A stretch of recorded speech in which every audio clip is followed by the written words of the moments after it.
loves, welcome to Anne's Kitchen. So for today's video ay papakita ko lang sa inyo yung magiging salo-salo namin ng Team CL.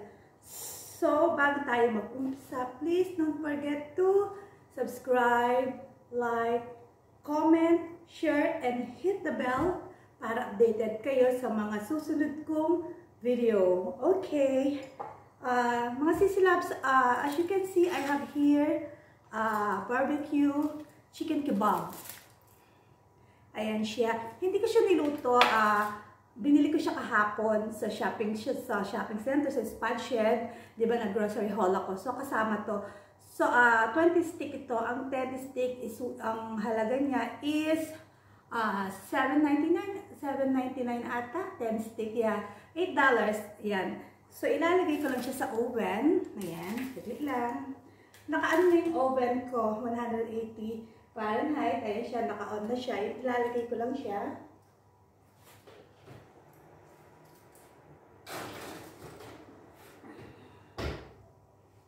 Tapos, gagawa lang ako ng magiging side dish niya. So, I have here cucumber and tomato.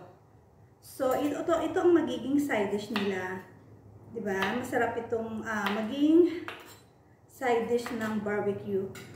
Diyan lang kayo mga sisilabs. Hindi ito mahabang video, mga 7 minutes lang. Hindi talaga mahaba pero 7 minutes, no? Para lang may vlog ako kasi, di ba, sayang naman ang araw. Ganyan talaga, vlogger is real. Bawat galaw mo, talagang kailangan mo mag-video, kailangan mo mag-isip araw-araw na i-content mo. Actually, dapat, ang iba-vlog ko ngayon yung how to make my favorite caramel latte. Pero, wag na lang, araw-araw nyo naman ako nakikitang nagko-coffee. Kaya, ito na lang salo-salo namin for today. So, dyan lang kayo hanggang sa maluto yung barbecue sauce. Gagawin ko lang itong cucumber. So, hiwain ko lang siyang ganito.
So, mga sisilabs, tapos na yung mga chicken kebab ko. Kukunin na natin, ipi-plating ko na. Pinatay ko na rin pala yung oven.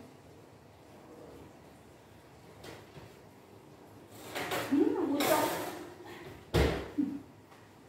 Lumabo yung salamin ko dahil mausok. Saglit lang. Ayan. So, eto na yung luto na yung chicken kebab namin. Ganyan. Para mas makita nyo ng maayos. Ayan. Ipi-plating ko na siya.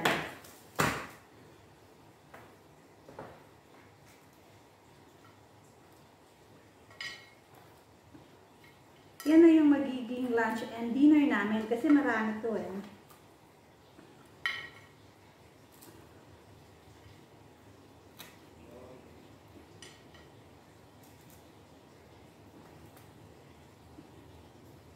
Ang dami, no?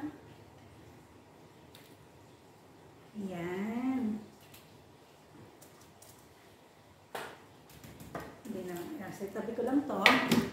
So, that's it for today's video, mga sisilab. No, I mean, that's it for today's vlog, mga sisilabs. So, our family salo-salo, we have chicken kebab, marinated chicken kebab, na dapat i-barbecue, pero ayoko na magsindi ng kala ng pang-barbecue. So, in-oven ko na lang siya. And then, we have a side dish, cucumber and tomato. Lalagyan ko lang siya ng konting spice mamaya. So, ayun na yung magiging dinner namin. Lunch and dinner namin for today. So, thank you mga Sisi Loves for watching. Please don't forget to like, comment, subscribe, and hit the bell para updated kayo sa susunod kong video. Actually, niluluto ko to. Nagluto din ako ng breakfast ko. Spam and egg. Kasi, hindi ako maka-breakfast ng pagising ko. Ang breakfast ko pa talaga is 11 or 12 kasi LCIF ako. Dahil winter, wala akong exercise, walang running. So, kailangan daanin ko siya sa LCIF. Or kung hindi, lalaki na naman ako. Anyway, thank you mga sisila for watching. Have a blessed Friday and spend your time with your family this weekend. I love you all. Bye!